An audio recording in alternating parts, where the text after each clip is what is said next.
আবৃত্তি করছি কবি সুফিয়া কামালের রচিত কবিতা জীবনের হিসাব।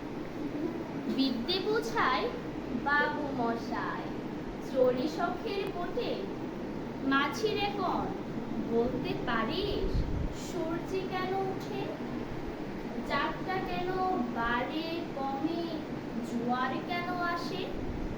বৃদ্ধ মাঝি অবাক হয়ে ফেলিয়ে হাসে।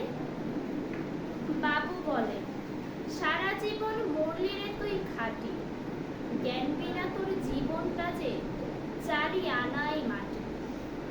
খানিক বাদে কহেন বাবু, বলতো দেখি ভেবে, নদীর ধারা কেমনে আসে পাহাড় হতে নেবে।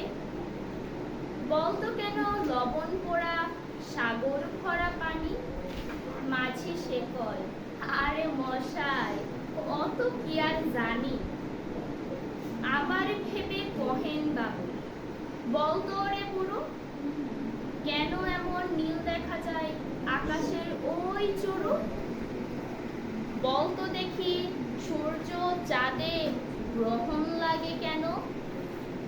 বৃদ্ধ বলে, আমায় কেন লজ্জা দেশের কেন।